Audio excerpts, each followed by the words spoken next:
사랑하는 여러분, 한 주간에도 평안하셨습니까? 오늘은 제28과 신앙의 고비 앞에서라는 제목으로 함께 은혜를 나누겠습니다. 여러분 가지고 계시는 구역공과 145페이지를 펴시고 함께 읽어가면서 은혜를 나누겠습니다. 나눌 말씀은 히브리서 10장 22절에서 25절 말씀이고 외울 말씀은 사도행전 2장 42절 말씀입니다. 외울 말씀 함께 읽겠습니다. 그들이 사도의 가르침을 받아 서로 교제하고 떡을 떼며 오직 기도하기를 힘쓰니라. 아멘. 우리 읽겠습니다. 열심히 신앙생활하는 그리스도인에게도 신앙의 고비가 반드시 옵니다. 그리고 신앙의 고비가 오는 이유 또한 다양한데 크게 보면 두 가지로 나눌 수가 있습니다. 하나는 동그라미 칩니다. 개인적인 이유 때문입니다. 개인적인 이유 동그라미 칩니다. 살다 보면 예기치 못한 어려움에 휘말릴 때가 있습니다. 이러한 때 하나님께 도움을 간절히 요청하지만 하나님이 침묵하시는 것만 같고 기도 응답이 더디게 이루어진다면 아무리 믿음이 좋은 사람이라 할지라도 신앙이 흔들리거나 침체가 될 수 있습니다. 반대로 하는 일이 너무너무 잘 되고 삶이 평안할 때 신앙의 고비가 올 수도 있습니다. 사는 것이 힘들고 어려울 때는 하나님을 찾고 매달리고 은혜를 사모하다가 하나님께서 은혜를 베푸셔서 살려주시면 예배도 기도도 전도도 봉사도 성도 간의 교제도 등한시하고 결국 신앙의 고비를 맞으시는 분들이 적지가 않습니다. 개인적인 이유 때문에 올 수가 있고요. 또 다른 이유, 신앙의 고비가 올 수 있는 또 다른 이유는, 두 번째 이유는 사회 구조적인 이유 때문입니다. 사회 구조적인 이유 동그라미 치시고요. 전쟁과 같은 참혹한 일이 일어난다면 하나님의 존재를 의심하고 신앙의 고비에 빠지기 쉽습니다. 또한 북한과 같이 기독교를 핍박하는 정권 안에 있으면 아무리 신앙이 좋은 사람이라도 신앙의 고비가 올 것입니다. 나아가 자연재해 앞에서도 누구에게나 신앙의 고비가 찾아옵니다. 본문의 말씀인 히브리서는 언제 누가 기록하였는지 정확히 알려져 있지 않습니다. 히브리서 동그라미 치시고요. 다만 많은 신학자들과 목회자들은 주칩니다. 교회가 가장 심하게 박해를 받았을 때 하나님께서 기록하게 하신 책이라고 추측합니다. 까지 줄을 치시고 히브리서하고 연결 이렇게 해놓으시기 바랍니다. 그러한 상황 속에서 성령 하나님께서 성도들의 흔들리는 신앙을 바로잡고 기독교와 예수 그리스도를 바로 알리기 위해 히브리서를 기록하여 주신 것입니다. 따라서 우리는 히브리서를 통해 개인적 또는 사회 구조적인 이유로 신앙의 고비를 맞을 때 그리스도인으로서 어떻게 행동해야 하는지를 알 수가 있습니다. 특별히 본문에서는 신앙의 고비 속에서도 그리스도인이라면 반드시 지켜야 할 의무를 하나님 앞에서, 세상 사람들 앞에서, 나아가 성도들 간에 지켜야 할 의무로 나누어 당부하고 있습니다. 본문의 말씀을 통해 이제부터 주칩니다. 신앙의 고비 앞에서 신앙을 지키는 진정한 그리스도인의 모습은 어떠해야 할까요? 신앙의 고비 앞에서 반드시 지켜야 할 그리스도인의 의무는 무엇일까요? 오늘 주치고 오늘의 문제 제기입니다. 신앙의 고비 앞에서, 신앙의 고비는 개인적으로 또는 사회적으로 반드시 우리가 사는 가운데 올 것입니다. 그러할 때 우리 그리스도인들이라면 어떠한 의무를 다해야 할까요? 신앙의 고비 앞에서 우리는 어떠한 모습을 보여야 할까요? 첫째로 주치면서 함께 읽겠습니다. 하나님에게 온전한 믿음을 보여야 합니다. 누구에게요? 하나님에게 우리의 온전한 믿음을 보여야 합니다.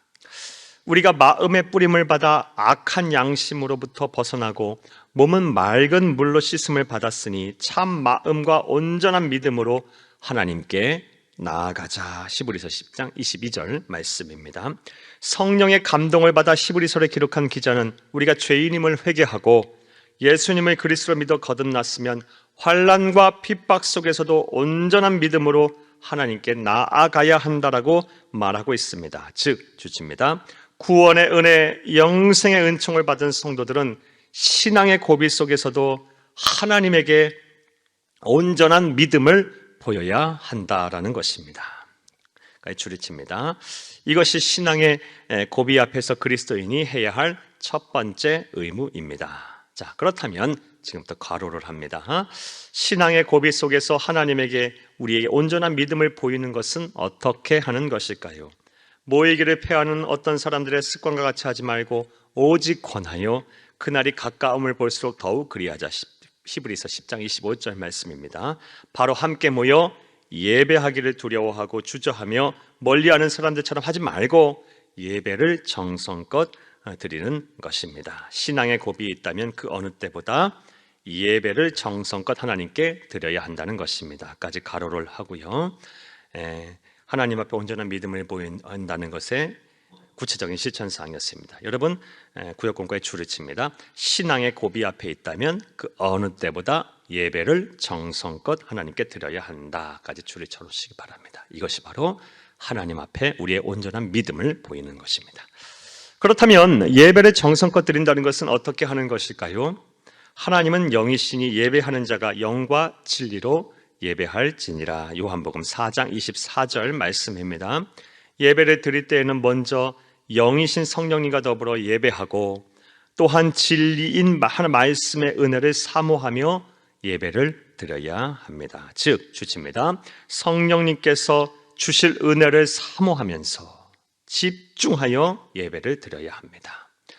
영과 진리로 예배하라는 것은 성령님께서 주실 은혜를 사모하면서 주가 주실 은혜를 기대하고 소망하면서 집중하여 예배를 드리는 것입니다. 찬양에 집중하고 기도에 집중하고 우리가 듣는 말씀에 집중하고 또 우리가 드리는 예물에 온전 정성을 다하여 드리면 하나님께서 기뻐 받으시고 영이신 그 하나님께서 우리를 만나 주실 것이며 예배를 통해서 하나님께서 크신 은혜와 복을 허락하실 것입니다. 몸과 마음과 생각이 우리를 구원하고 죄를 속량하신 예수만을 바라보아야 합니다. 예배는 예수를 만나는 것입니다. 영과 진리로 예수를 만나러 오는 행위예요.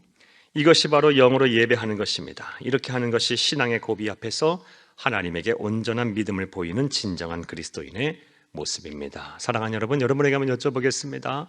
지금 신앙의 고비 속에 있으십니까? 개인적인 이유로 또 사회적인 이유로 인해서 신앙의 고비 속에 있으십니까? 여러분, 저와 여러분은 그리스도인입니다.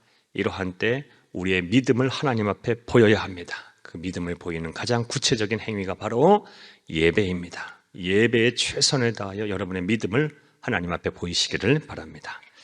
둘째로 세상 사람들에게 소망이 되어야 합니다. 신앙의 고비 앞에서 우리 그리스도인은 어떤 모습을 보여야 할까요?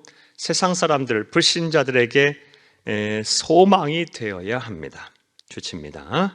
신앙의 고비 앞에서 그리스도인이 해야 할 두 번째 의무는 세상 사람들에게 소망이 되도록 노력해야 한다는 것입니다. 히브리서 10장 23절 말씀에 또 약속하신 이는 미쁘시니 우리가 믿는 도리에 소망을 움직이지 말고 굳게 참고.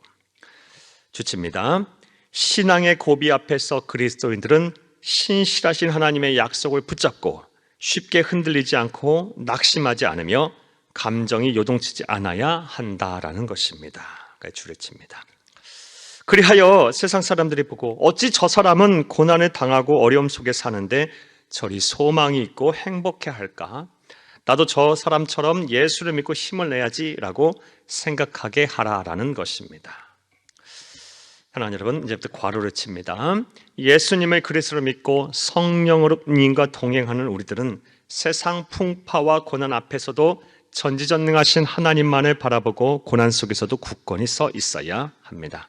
나아가 힘들어하며 지쳐있는 이웃들을 향해 하나님의 사랑을 가지고 위로하고 격려하며 힘을 복돋아 주어야 합니다. 까지 괄호를 합니다. 세상 사람들에게 소망이 되는 구체적인 행동입니다. 그리하여 세상 사람들에게 소망이 되어 그들이 여러분을 바라보고 힘을 낼 수 있게 해야 합니다. 이것이 바로 신앙의 고비 앞에서 진정한 그리스도인이 지녀야 할 모습입니다. 신앙의 고비 앞에서도 개인적인 이유로 또 사회구조적인 이유로 또 여러 가지 자연재해로 인해서 신앙의 고비가 닥쳤을 때 감정이 요동치지 아니하고 마음과 생각이 무너지지 아니하고 내 신앙이 굳건하다면 그 모습을 보고 세상 사람들은 우리를 향해 소망을 갖게 될 거예요. 우리를 통해 예수를 믿게 될 거예요. 이러한 은혜와 실천이 저와 여러분 가운데 있어야 할 줄로 믿습니다. 또 신앙의 고비 앞에서 우리가 해야 할 의무, 우리가 해야 할 성도로서의 모습은 어떤 모습일까요?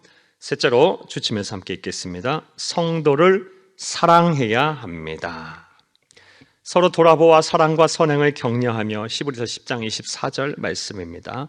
성령의 감동을 받은 히브리서 기자는 신앙의 고비를 잘 넘기고 영적으로 비상하려면 성도들을 서로 돌아보고 격려하라. 즉 주치입니다. 서로 사랑해야 한다고 권면하고 있습니다. 그리고 이것이 신앙의 고비 앞에서 그리스도인들이 해야 할 세 번째 의무입니다. 이 세상에서 끝까지 믿음을 지키며 하나님의 나라에 가는 여정은 결코 쉽지가 않습니다. 수시로 신앙의 고비의 강을 건너고 산을 넘어야 합니다. 이것이 얼마나 힘들고 어려운 길이면 예수님께서 좁은 문, 좁은 길, 십자가의 길이라고 말씀하셨겠습니까? 사랑하는 여러분, 우리가 하나님의 나라 가는 그날까지 신앙의 여정은 결코 쉬운 길이 아닙니다. 좁은 문, 좁은 길, 십자가의 길입니다. 이 길을 통과하는 사람이 많지 않을 거다라고 우리 주님께서 말씀하셨어요. 신앙의 고비 앞에서도 우리 괄호합니다. 우리는 서로 사랑하고 서로 격려하고 서로 돌아보시기를 바랍니다. 그리하면 나도 살고 남도 살게 될 것입니다. 까지 가로를 치고요. 구체적인 실천 사항입니다. 서로 사랑하고 사랑받고 사랑하고 서로 존경하고 이해하고 관용을 베풀고 도와주고 기도하고 중보하며 여러분 서로 믿음의 형제자매들과 함께 하시기를 바랍니다. 이것이 바로 신앙의 고비 앞에서 진정한 그리스도인이 부여해야 할 세 번째 모습입니다. 사랑하는 여러분, 괄호합니다. 열심히 신앙생활하는 그리스도인이라면 세상을 살다 보면 신앙의 고비가 반드시 옵니다. 개인적인 이유 또는 사회적인 이유로 반드시 옵니다. 하지만 그 고비가 개인적인 이유가 됐든 사회 구조적인 이유가 됐든 신앙의 고비가 올 때마다 우리는 반드시 이를 넘어서고 신앙을 지켜야 합니다. 신앙의 고비 속에서 하나님 앞에는 온전한 믿음을 보이며 세상에는 소망이 되고 성도들 간에 서로 사랑하는 신앙의 의무를 다해야 합니다. 까지 괄호를 치시고 오늘 내용 요약입니다.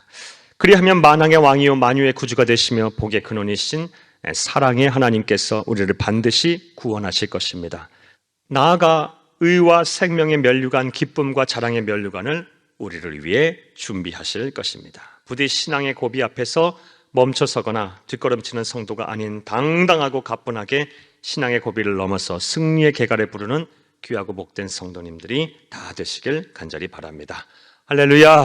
말씀과의 만남 보겠습니다. 1번, 신앙의 고비 속에서 하나님께 우리의 온전한 믿음을 어떻게 보일 수가 있을까요? 우리의 믿음을 온전히 보이는 방법은 예배를 통해서 보이는 겁니다.